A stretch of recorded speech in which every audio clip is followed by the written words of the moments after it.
Hola, muy buenas tardes a todos. Bienvenidos a la Universidad Pompeu Fabra. Es un placer, es un orgullo, vaya, un placer y un orgullo y una gran satisfacción tenerles a todos ustedes aquí en Barcelona y en esta universidad que seguramente nunca había acogido una reunión de juristas de este tamaño. Hay que tomar precauciones desde el punto de vista de la densidad de las vibraciones, ¿verdad?, que van a generar todos ustedes juntos aquí, pero creo que las columnas son sólidas porque la universidad es todavía relativamente nueva. Muchas gracias por estar aquí, luego les diré unas palabras, pero ahora voy inmediatamente a pasarle la palabra al director del Departamento de Derecho de la universidad. Quiero saludar de todas maneras a todas las autoridades. Perdonen que no me refiera a cada uno de ustedes directamente, pero sí que quiero decir hola al anterior rector de la universidad que está con nosotros y que va a moderar la sesión siguiente y desde luego, darle la bienvenida y agradecerle su presencia al señor Humberto Sierra, presidente de la Corte Internacional de Derechos Humanos. Bien, tienes la palabra, Alex.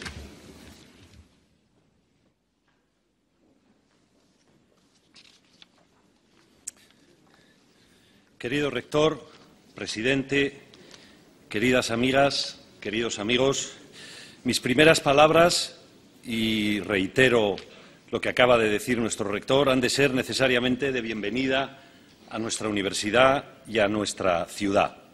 Solo espero que Barcelona les trate a todos ustedes tan bien como nosotros nos esforzaremos por tratarles acá en la Universidad Pompeu Fabra. Bienvenidos, pues, a esta que es su casa en Cataluña. El evento que hoy iniciamos, si me permiten la expresión, como adulto, fue concebido en Bogotá y felizmente alumbrado en la Ciudad de México. En la capital colombiana, hace ya 14 meses, el presidente Sierra y yo mismo evaluamos la oportunidad de traer a esta orilla del Atlántico una actividad académica con cualificada presencia judicial que hiciera balance del funcionamiento del sistema interamericano de garantía de los derechos humanos y, muy en particular, de sus relaciones con los ordenamientos nacionales de los Estados parte. 4 meses después, en el Distrito Federal, la Suprema Corte de Justicia de la Nación nos dio su apoyo financiero a la iniciativa, una iniciativa que fue también acogida con entusiasmo por nuestro rector, el doctor Jaume Casals. Han sido muchos meses de trabajo en el Departamento de Derecho de la Universidad Pompeu Fabra los que han hecho posible una actividad como esta que no conoce demasiados precedentes. Sin voluntad de abrumarles, les daré algún dato. Participan 350, 370 personas entre inscritos, invitados y ponentes. La recepción de la iniciativa en el continente americano ha sido espectacular. Casi 3/4 partes de los participantes en este congreso son nacionales de algún estado de aquel continente.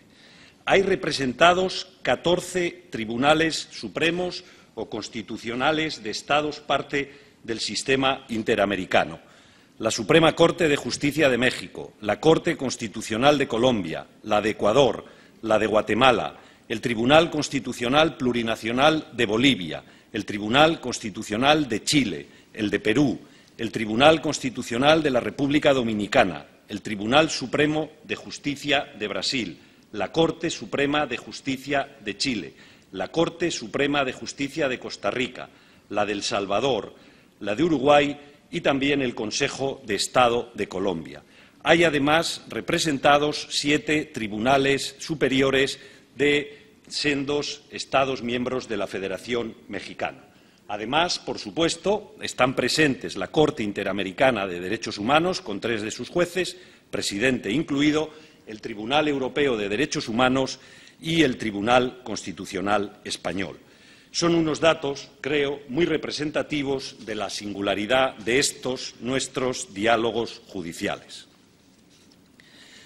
La ya larga trayectoria del sistema interamericano nos consiente un ejercicio como el que queremos llevar a cabo desde hoy mismo y hasta el próximo viernes por la tarde.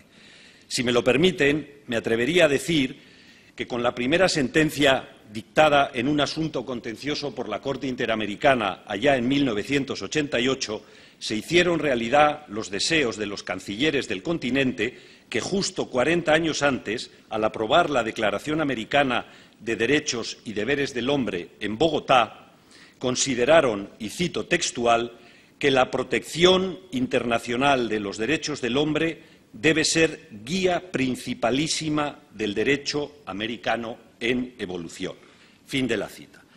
Han pasado ya más de 36 años desde la sentencia en el caso Velázquez Rodríguez contra Honduras y nadie podrá hoy sostener que esa evolución del derecho no se ha producido.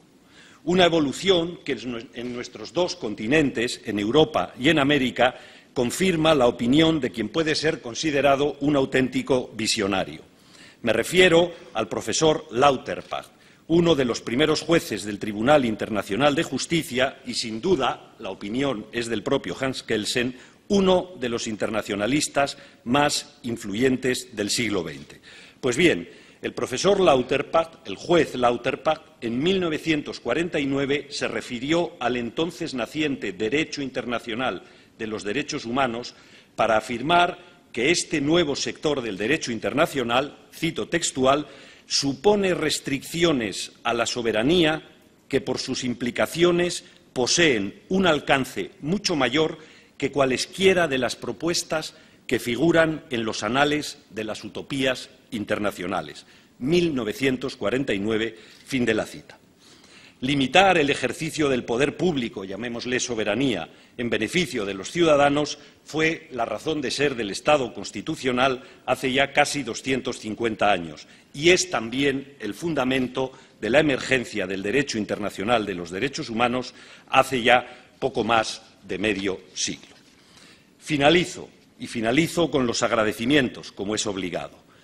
A la Corte Interamericana de Derechos Humanos, a su presidencia y a su Secretaría General por el aval dado a la iniciativa desde el mismo momento en el que fue concebida. A la Suprema Corte de Justicia de la Nación de México por su contribución financiera, sin la que este Congreso no hubiera sido posible. A la Universidad Pompeu Fabra, a mi universidad, que con su hospitalidad confirma su decidida vocación americana, más aún me permitiría decir latinoamericana, y a un grupo de personas que dentro de la universidad ha trabajado muy duro a lo largo de muchos meses para poder llegar a este momento. Me refiero a todo el personal de Eventia y muy particularmente también al personal de la Secretaría del Departamento de Derecho, con su responsable al frente, la señora Teresa Parramón. Y me refiero también y muy particularmente, de nuevo, a un grupo de estudiantes de posgrado y doctorado a los que quiero citar por su nombre. Joan Solanes, Jorge Roa, Juan Carlos Herrera, Marcela Priego y Carlos Castilla. Para todos ellos pido un fuerte aplauso. Muchas gracias.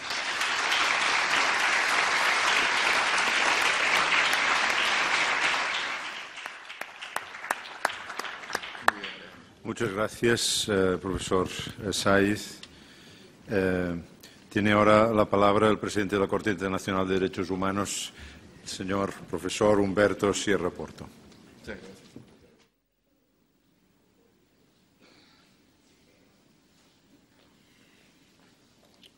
Muy buenas tardes. Quiero saludar al señor rector de la Universidad Pompeu Fabra, Jaume Casal, al señor director del Departamento de Derecho, Alejandro Saiz Arnaiz, a los señores jueces de la Corte Interamericana aquí presentes, el juez Roberto Caldas, nuestro vicepresidente, y don Diego García Sayán, nuestro querido expresidente, así como a todas las magistradas, magistrados, ministros, ministras y los conferencistas invitados, además de todos los que hacen parte de este evento. Como presidente de la Corte Interamericana, quiero iniciar expresando la profunda y sincera gratitud de la Corte Interamericana de Derechos Humanos a la Universidad Pompeu Fabra, a su señor rector y en particular a la iniciativa y a todo el esfuerzo y cuidado que ha desplegado el profesor Alejandro Saiz Arnaiz. Es él quien hace más de un año tuvo la afortunada idea de hacer este encuentro. Además, ha tenido la tenacidad para hacerla efectiva. Muchas gracias, querido Alejandro. Nos une una amistad académica y personal desde hace ya más de 15 años, estábamos haciendo las cuentas. Y este evento, sin duda alguna, es de la mayor significación para el sistema interamericano y la necesaria relación y construcción que debe hacer con los tribunales nacionales. Igualmente, quiero reiterar nuestra gratitud por el apoyo y el compromiso de la Suprema Corte Mexicana. Es importante en un acto de estas características y con testigos tan calificados reconocer el protagonismo y la trascendencia de la Corte Mexicana para la divulgación y consolidación del sistema interamericano. Ya son muchos los aportes que ha hecho México para la consolidación y la divulgación de la jurisprudencia del sistema interamericano. En estas palabras de bienvenida y de carácter protocolario, he pedido la licencia al señor rector y al señor director para compartir con ustedes algunas breves reflexiones básicas que espero nos permitan abordar este diálogo con cierta claridad y sobre todo para tratar de identificar las miras dentro del cual tenemos que abordarlo. Para estos efectos quiero referirme a 4 aspectos puntuales. En primer lugar, quiero compartir algunas impresiones a partir del concepto y la problemática que nos está generando la temática relativa al control de convencionalidad, la importancia que está teniendo y también las dificultades y restos que nos corresponden. En segundo lugar, ¿cuál es la razón de ser de la utilización del derecho internacional? ¿Cuáles son las alternativas y cómo esto nos afecta al momento de entender cuál es la manera en que tenemos que asimilar las sentencias condenatorias de la Corte Interamericana? Un aspecto que me parece también digno de reflexionar en este momento. En tercer lugar, lo relativo a cuáles son los límites y cuáles son los alcances de la jurisprudencia del sistema interamericano. ¿Cuál es el contenido? ¿Por qué podemos hacer un acervo común en materia de jurisprudencia y defensa de los derechos? Y también, ¿hasta dónde llega la jurisprudencia de la Corte? Nosotros también tenemos que hablar de límites como nos corresponde en nuestra función jurisdiccional. Y, en cuarto lugar, una reflexión que es básica. ¿Por qué todos los que están aquí o por qué el centro de este debate es con jueces nacionales? ¿Por qué hoy en día la temática de la protección del sistema de derechos tiene un protagonismo tan marcado en la actividad judicial? Esas ideas breves quiero hacer referencia muy sucinta, pero me parece que es necesario cuando iniciamos un acto de estas características. En primer lugar, el control de convencionalidad. La complejidad y también la riqueza de los fallos de la Corte Interamericana no se limitan, como todos ustedes saben, a las reparaciones integrales, a la elaboración de políticas públicas, de leyes, a pagos de dinero, a la elaboración de monumentos y en general actos simbólicos de reconocimiento de responsabilidad. El tema más relevante y que aquí es el que nos convoca es el relativo a las obligaciones y consecuencias derivadas de lo que se ha denominado por la jurisprudencia como control de convencionalidad. El control de convencionalidad es una institución jurídica sui generis, es propia del sistema interamericano de protección de los derechos humanos. Control de convencionalidad hace la Corte, control de convencionalidad hacen los Estados. El sistema interamericano está compuesto por las decisiones de los jueces del sistema y también por todos y cada uno de ustedes realizan. Se trata de una obligación estatal, ejercida a través de todos los órganos, incluidos sus jueces, además de los órganos vinculados a la administración de justicia en todos los niveles. El fin principal es garantizar el efecto útil de la Convención. El fundamento jurídico del control de convencionalidad se encuentra en los artículos 1.1, 2, 29 y 68.1 de la Convención Americana de Derechos Humanos. Asimismo, encuentra base jurídica en los artículos 26, 27 de la Convención de Viena sobre Derechos de los Tratados. El control de convencionalidad es un nomen juris específico para hacer referencia a unas consecuencias jurídicas, a unas manifestaciones del valor normativo de la Convención Americana y que hacen referencia esencialmente al alcance jurídico que debe tener la jurisprudencia de la Corte Interamericana. No se trata aquí de reiterar todas las líneas jurisprudenciales sobre cuáles son las consecuencias y en qué consisten las obligaciones que se derivan para todos y cada uno de los operadores jurídicos de nuestros países. La idea central, y quiero remarcarla, es la de que el control de convencionalidad quiere destacar la importancia y la necesidad de utilizar las fuentes del derecho internacional y en particular las que hacen parte del derecho internacional de los derechos humanos contenidos en la Convención Americana y en la jurisprudencia de la Corte. la importancia y la necesidad de utilizar las fuentes del derecho internacional para resolver cada caso concreto que está en manos de nosotros como operadores jurídicos. El derecho internacional, en este caso el derecho interamericano, compuesto principalmente por la Convención y las construcciones jurisprudenciales que lo interpretan, no deben entenderse como derecho ajeno, como un derecho extranjero. Es, junto con las fuentes nacionales, el parámetro de aplicación para aplicar y para brindar un mayor grado de eficacia y protección en términos de favor libertatis, de principio pro persona, de principio pro homine, indubio pro libertatis, como lo quieran denominar. En virtud de la doctrina del control de convencionalidad, la jurisprudencia de la Corte crea estándares vinculantes que deben ser tomados en cuenta por los órganos internos de todos los Estados miembros de la Convención Americana. Recapitulemos porque este es un tema central. La Convención y la jurisprudencia no son derecho extranjero. La Convención y la jurisprudencia deben ser considerados como parámetros para resolver asuntos relativos a derechos humanos. La utilización de los estándares interamericanos deben ser apropiados y utilizados por todos los operadores jurídicos, no solo por los funcionarios públicos, también por la administración, también por el legislador y principalmente por los jueces, por los magistrados, por los ministros de nuestros tribunales y de nuestras cortes internas. La manera como se utilice y aplique la Convención y su jurisprudencia se debe hacer en conjunto, no aislada, de manera sistemática y armónica con las fuentes del derecho interno. El control de convencionalidad no conlleva a la modificación del sistema de control de validez previsto en cada uno de nuestros ordenamientos. No obstante estas precisiones, que no nos cansaremos de reiterarlas, estamos todos conscientes de las complejidades que supone cada uno la aplicación del derecho internacional en cada uno de nuestros ordenamientos. Muchas son las preguntas, algunas pueden ser respondidas fácilmente, otras requieren de un meticuloso proceso de estudio y de construcción para su respuesta. Ensayemos. Que todos los operadores jurídicos deban ex oficio utilizar la Convención y su jurisprudencia, ¿qué significa? Es lo mismo la aplicación que hacen los jueces a la que hacen los demás funcionarios de la administración pública. ¿Todos pueden declarar responsabilidad y ordenar condenas? ¿Los jueces y funcionarios pueden ordenar medidas de reparación simbólica? ¿La competencia ex oficio modifica el sistema de control de validez de los países? Formulada de otra manera esa pregunta, ¿los jueces y funcionarios pueden o deben inaplicar las normas contrarias a la Convención? ¿Todos los operadores jurídicos de nuestros países deben ejercer control difuso y hacer excepción de inconvencionalidad como cuando se trata de la excepción de inconstitucionalidad? ¿Es compatible la existencia de un control de convencionalidad difuso con la vigencia del principio de seguridad jurídica? Dicho de otra forma, el control de convencionalidad es compatible con las necesarias funciones de dirección y de unificación jurisprudencial de las altas cortes. La utilización de contextos para realizar investigaciones y condenas debe ser un elemento a utilizar por todos los jueces nacionales. Solo las altas cortes pueden utilizar el contexto. ¿Cómo utilizar el contexto? ¿Qué valor se le da? La utilización de contextos para realizar investigaciones y condenas debe ser un elemento a utilizar por todos los jueces nacionales o solamente las altas cortes.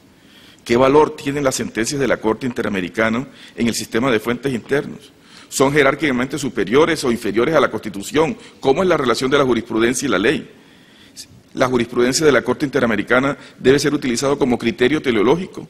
Debe utilizarse una interpretación sistemática, una interpretación conforme del ordenamiento interno. En fin, como ustedes pueden apreciar, son muchísimas estas preguntas, estas inquietudes. Muchas de estas las he escuchado en distintos foros en las cuales he tenido la oportunidad de compartir con ustedes. Muchas respuestas requieren simplemente divulgación y pedagogía de las decisiones de la Corte. Otras demandan un trabajo interno, una construcción doctrinal y jurisprudencial de la academia y de los máximos órganos de nuestras cortes y tribunales, es decir, de todos los aquí presentes. Utilizar nuestra inteligencia y nuestras obligaciones jurídicas y éticas de garantizar de la mejor forma posible los derechos de las personas es lo que hace esencial el diálogo multinivel. Hacer efectivos los estándares internacionales dentro del respeto de la soberanía y de las prescripciones constitucionales y también del conocimiento de nuestras propias realidades. Es un elemento esencial de este trabajo de construcción jurídica tener en cuenta esos elementos. Es consustancial a todo sistema democrático el pluralismo, las diferencias, las reservas y el debate. Los diálogos jurisprudenciales no están por fuera de este entorno, de eso somos conscientes. La prudencia propia de nuestra actividad nos llama a mirar con cuidado las posiciones extremas o a privilegiar enfoques de ruptura. Como pueden ver, estos son algunos de los retos que nos impone el control de convencionalidad, pero más aún, la modernidad y la globalización dentro de la cual estamos y estaremos necesariamente inmersos.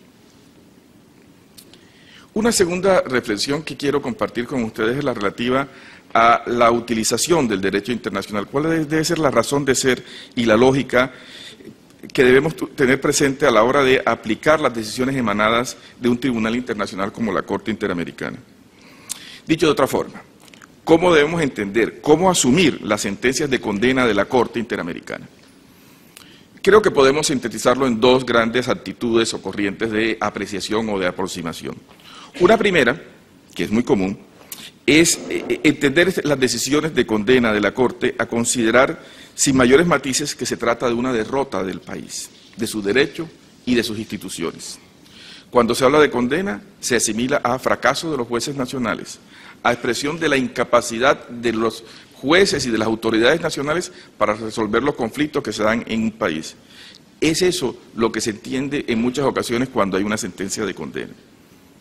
Una segunda alternativa de comprensión apunta a entender el derecho internacional y dentro de las sentencias de la Corte, incluso cuando son condenatorias, como un mecanismo catalizador de transformaciones internas, transformaciones que de otra forma sería difícil que operaran. El derecho internacional como mecanismo para incorporar nuestro derecho y el comportamiento de nuestras autoridades en el sistema de valores universales, sistema de valores, principios y pautas de comportamiento que deben estar centrados en la dignidad humana. Es la puerta a entrar a esa comunidad. Esta segunda lógica, entender que también hay beneficios y que es un elemento catalizador en las sentencias de condena de la Corte, es afortunadamente cada vez más utilizada. Son muchos los estados que cada vez más están entendiendo cómo las decisiones de la Corte Interamericana pueden ser vistas de una perspectiva positiva y no como una perspectiva de derrota. El premio que recientemente se le asignó a la Suprema Corte de la Nación Mexicana por parte de la Organización de las Naciones Unidas muestra precisamente cómo, con inteligencia, este tipo de decisiones pueden ser una victoria para el Estado y no presentadas de una manera diferente. Es nuestra profunda convicción que con las sentencias de la Corte, incluso, insisto, las condenatorias, los Estados y sus instituciones pueden y deben salir beneficiados. Las sentencias de la Corte son y deben seguir siendo un incentivo, un catalizador positivo para que nuestras sociedades se integren en el sistema de valores en torno a la dignidad humana que subyace en la Declaración Americana de Derechos Humanos. Una tercera idea.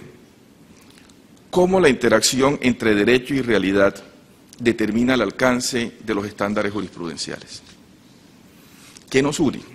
¿En qué temas debemos trabajar para construir un mismo acervo de principios y estándares? ¿Qué nos separa? ¿Cuáles son los límites? ¿Cuál es el necesario margen de actuación interna? El derecho es un instrumento que al tiempo que modula la conducta humana, se ve alterado por ella. La Corte Interamericana es consciente de esta realidad. En este sentido, ha señalado en diversas sentencias que los tratados de derechos humanos son instrumentos vivos, cuya interpretación tiene que acompañar la evolución de los tiempos y las condiciones de vida actuales.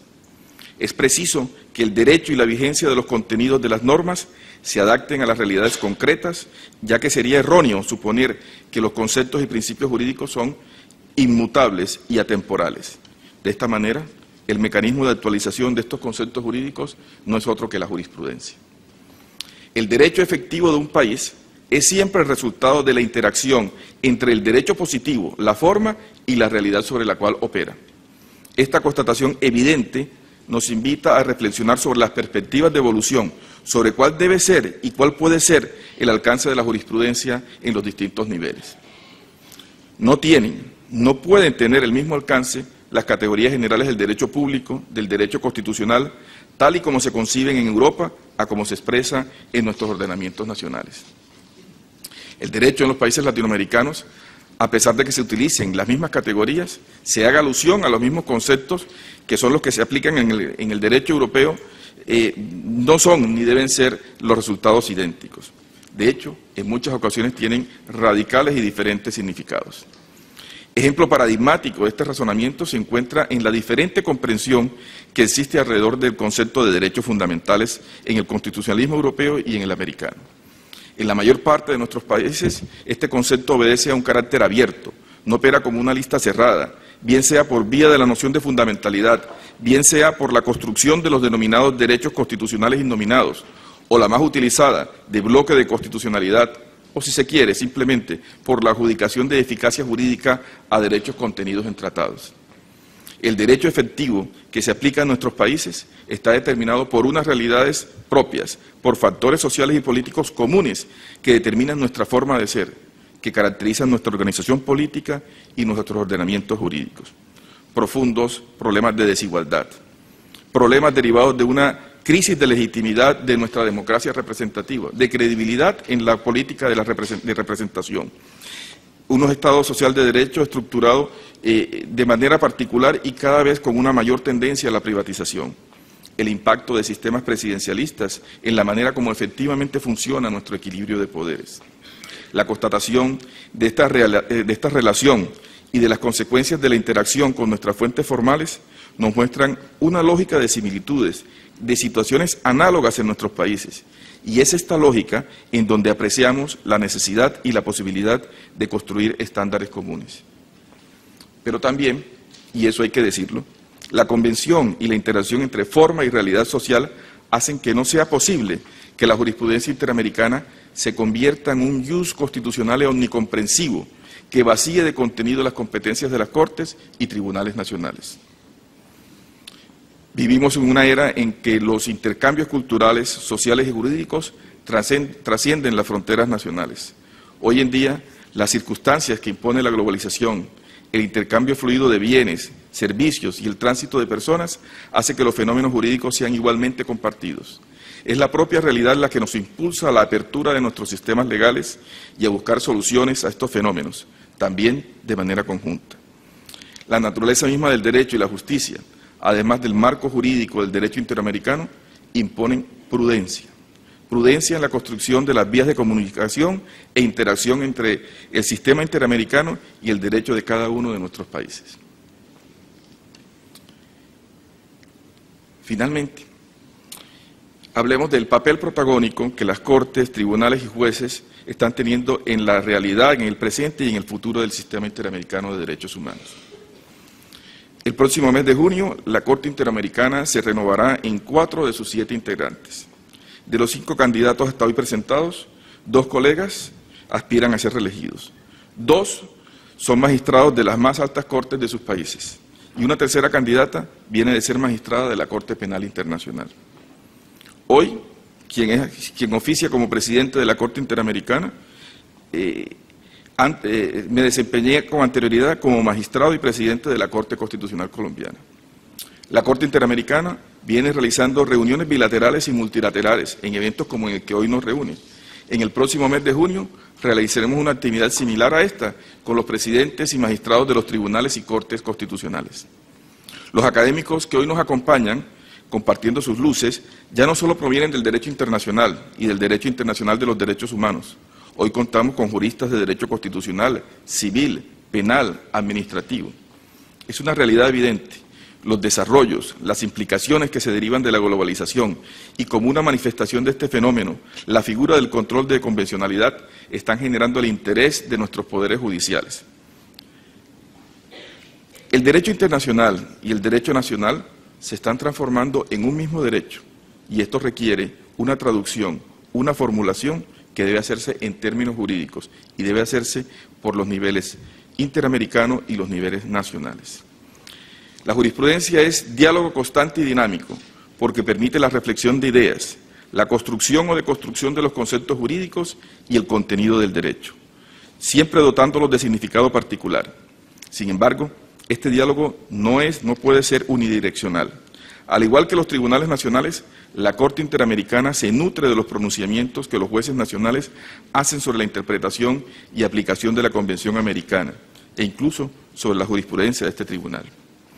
El carácter subsidiario del sistema interamericano hace que el protagonismo principal discúlpeme la redundancia, de la protección de los derechos y libertades contenidos en la Convención Americana y la interpretación y decisiones realizadas por la Corte Interamericana descanse principal y necesariamente en los operadores nacionales, en la labor que ustedes, como jueces y miembros de cortes y tribunales, desarrollan.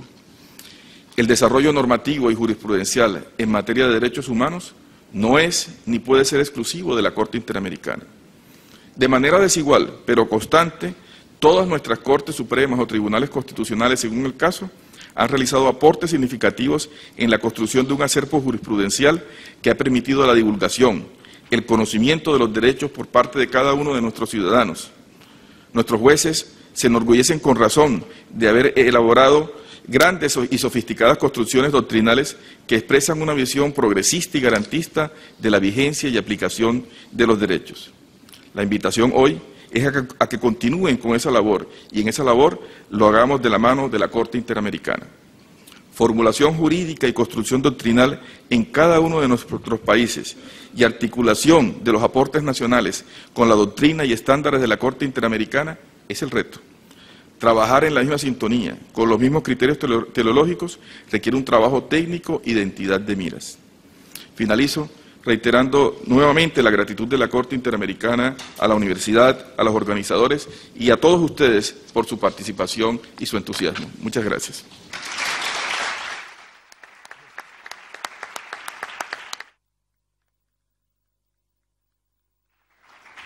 Muchas gracias, Humberto. Perdón porque me ha hecho notar, Alex, hace un momento que he dicho 2 o 3 veces, es decir, con contumacia, con insistencia, me he equivocado con respecto a la palabra interamericana que tenía aquí anotada como Corte Internacional de Derechos Humanos y no Corte Interamericana de Derechos Humanos. Disculpa. Tú te has encargado de corregirlo porque lo has dicho unas cuantas veces correctamente, ¿no? Bueno, tengo el gusto ahora de anunciar una actuación musical a cargo del coro de la Universidad Pompeu Fabra. Si es que está ahí tras las cortinas. Bueno.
I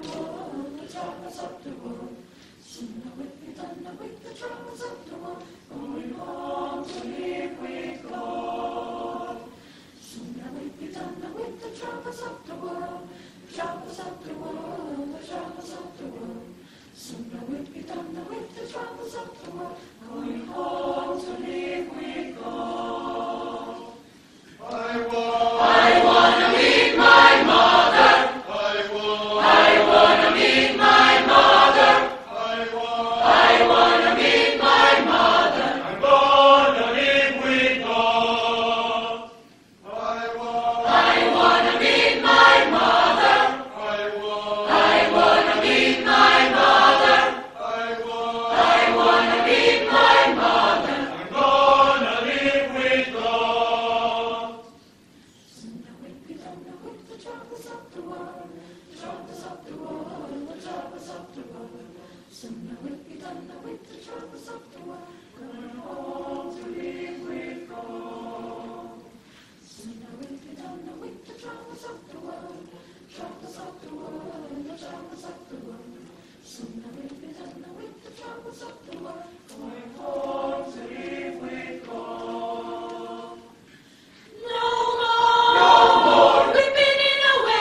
Bueno, como saben ustedes, es costumbre en las universidades que los rectores hablen al final, incluso después del coro, cosa que no debería hacerse. Y por otro lado, hace aproximadamente 5 minutos que hubiera debido comenzar la sesión inmediatamente posterior a la inaugural. No es grave, porque hemos empezado también un poco tarde, pero me voy a permitir, si tienen esta paciencia conmigo, decirles algunas palabras muy breves. Primero, felicitar al director del Departamento de Derecho, a Teresa Parramón, que le ha ayudado, como él ha dicho antes, y a todas las personas de la universidad que han contribuido a organizar este encuentro, que han demostrado, desde luego, sin ninguna duda, un gran acierto, una enorme capacidad organizativa, sin duda también mucha solvencia profesional, ¿no? Porque si Alex no fuera una persona solvente intelectualmente, con exceso prácticamente, seguramente no hubiera conseguido en su entorno una audiencia tan distinguida, ¿verdad? O sea que muchas gracias, es un honor tenerte aquí en la Universidad Pompeu Fabra, y felicidades. Gracias, rector. Mis palabras son para decir algo de esta universidad, porque yo no voy a hacer bromas sobre leyes en este momento y en estas circunstancias. Por respeto, el anterior rector siempre hace una broma, que es decir que me nombró en su momento catedrático de Derecho, aunque yo me dedico a la filosofía, después de haber contribuido en algunas sesiones del Consejo de Gobierno de la universidad a avanzar en algunos asuntos que tenían que formalizarse como se formalizan las leyes, ¿no? Pero no voy a hablar de esto. Sí quiero decir algo con respecto a nuestra universidad, de una manera, repito, muy sucinta.